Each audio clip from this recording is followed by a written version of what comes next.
Doctor Who, The Church on Ruby Road was one of the worst Doctor Who episodes of all time, and that is saying something.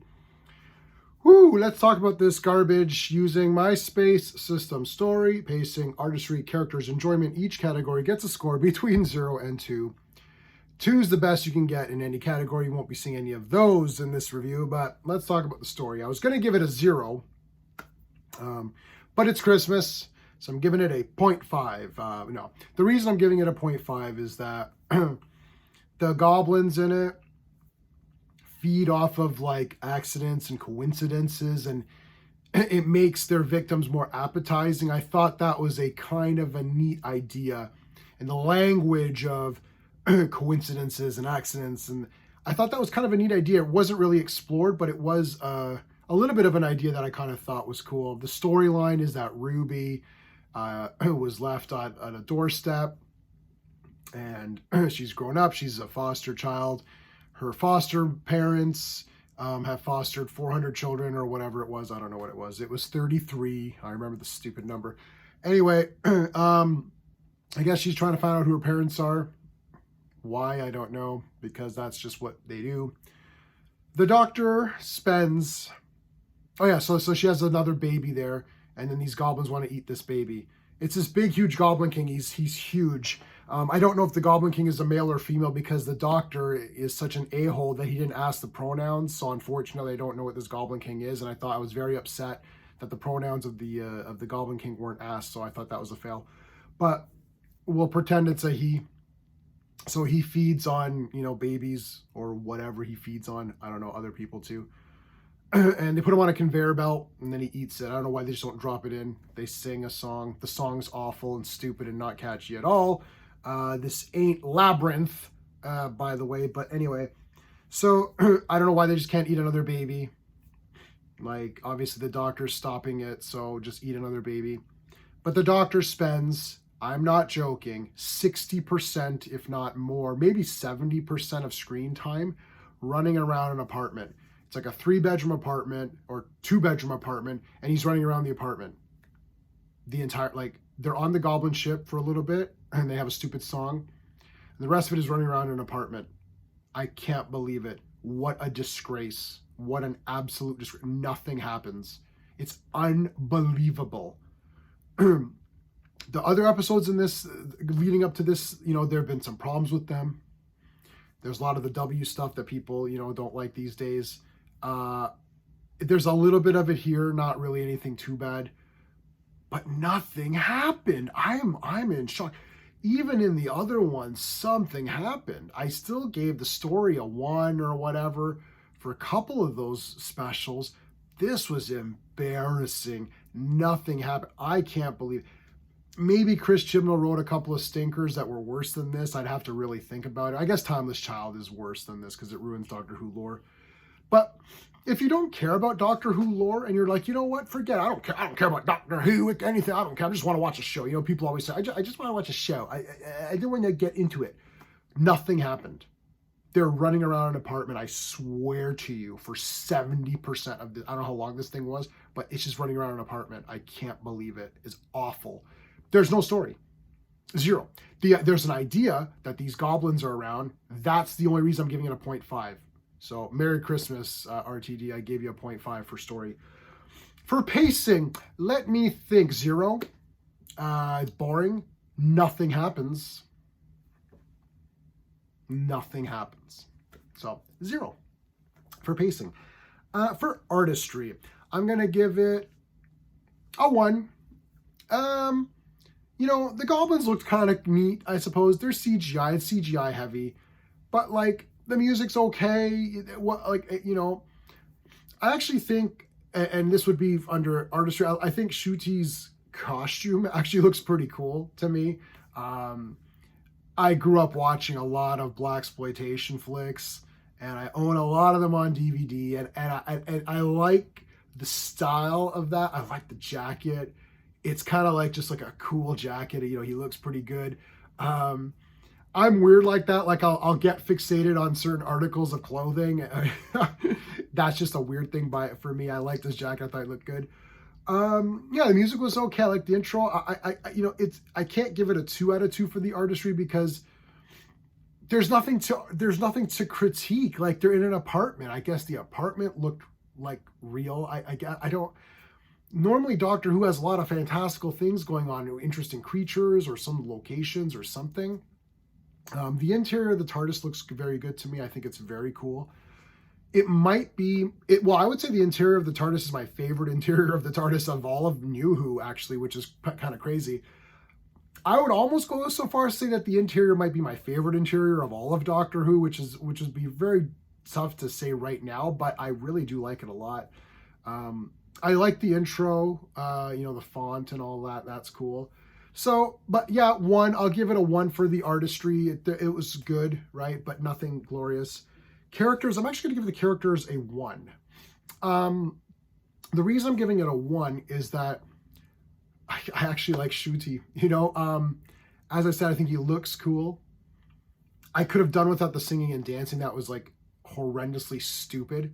And I'm a watcher of Bollywood films, so I'm all for great songs and great dance numbers. This was not one of them. This was really awful and terrible. But I thought he was pretty cool. I feel, what's really funny is that I actually feel bad that he's like this co-doctor now. I almost wish they would have, I do wish they would have just had him be the 15th then. I wish they would eliminate this Timeless Child thing because I think it's garbage and stupid. Just make him the 15th Doctor. Don't have 2 doctors running around. That's a bad idea. It does show a lack of confidence in Ncuti's Doctor. I don't care what anyone says. This happened with Peter Davison, where they weren't sure because Tom Baker was so big. They had to fill the TARDIS with a bunch of side characters, and half of them are annoying anyways. Nissa's awesome, and everyone else can just leave as far as I'm concerned. But it doesn't show any confidence in Ncuti. I actually kind of liked him. He looked good. I think he's got a good doctor. I actually didn't mind Jodie when I first saw her, and I thought, she might be really good, and I think she's actually a good actress. I've seen her in other TV shows, and she's good there. But the writing was just so poor, and they just couldn't find her voice, I think, for Jodie Whittaker's Doctor. Ncuti, I do think is good. I would definitely accept him as a doctor. I thought he was pretty good. I don't mind Ruby. She's okay as well. Her story is kind of interesting, but it didn't go anywhere. I see that it's going to progress throughout, right? So we'll unveil her backstory as we go. So I kind of liked her. I'm good with her continuing on with Ncuti. So I actually like the pair here. I think this pair so far is working better for me than anybody with the Jodie's era. I actually thought Yaz could have been a very interesting character, being a police officer. She would have been someone who had been maybe challenged the Doctor's notion. Like the Doctor's like, we don't use guns. Well, she could have said, guns save lives if in the hands of good people.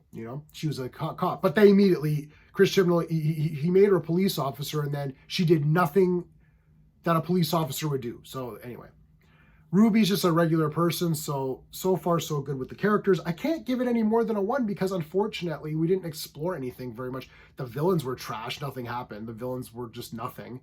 The side characters, the mom, it's all generic stuff to me.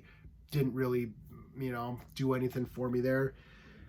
Overall enjoyment factor, I'm going to give it a 0.5. I actually don't hate this episode, but it's really bad. Nothing like pissed me off. You know what I mean? Like there's things that pissed me off on the other ones where you're like, F this. This is just, I'm done with this. This actually didn't piss me off. But I'm offended because it's so boring and nothing happened. This entire story is the baby's kidnapped. They save the baby right away. And then they run around an apartment for like half the rest of the episode. And then Ruby is taken. And then the Doctor goes back in time and saves her. And then that's it. And you're like, I don't get it. Like, there are some cool things. You have these gloves that can transfer your weight. It's like, okay, that's it. I have no idea what to say about this.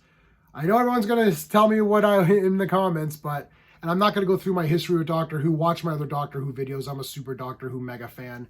I will continue to watch the show, and I will buy this on Blu-ray because I'm a good Doctor Who fan who's also a bit of an idiot and a completist. So I buy everything anyways. I'm going to buy it all whether I hate it or not. But I'm very surprised at how lame this one was. Even the specials, and they had a ton of faults, but there was something kind of neat, at like something cool, right? Like this is an abomination. What does it have to do with Christmas? It could have taken place on a Tuesday. Like, what was Christmassy about it? Normally there was snow, I guess. Who cares? So anyways, it was pretty bad. And if you're really, really serious about yourself and really think about it, it was pretty bad, guys. I'm comparing this to other Doctor Who's. If you take whatever you take as your best Doctor Who's, your friggin' Androzani's, your I don't know, like your Genesis of the Daleks, like take some of your big ones that are I think 11th Hour, which is Matt Smith's introduction, is one of the best introduction episodes. Maybe it's the best introduction. Just think of that one. Let's use 11th Hour. Look at 11th Hour and how much happens. There's so much like kinetic energy in that. You don't even have time to think about what's going on. They're running around, and again, not a lot. There's not a lot of locations, but there's always some threats going on. This was just so boring. I don't know what the hell happened. This is definitely the worst intro to a new Doctor. Easy. Like, we're talking super easy. If you had to do your rankings for your top favorite introductory episodes for New Doctor, this is the least favorite. Easy. So before you comment saying I'm an idiot and all that stuff, really think about this. Is this anywhere close to 11th Hour? No. All right, everybody, let me know in the comments. Until next time.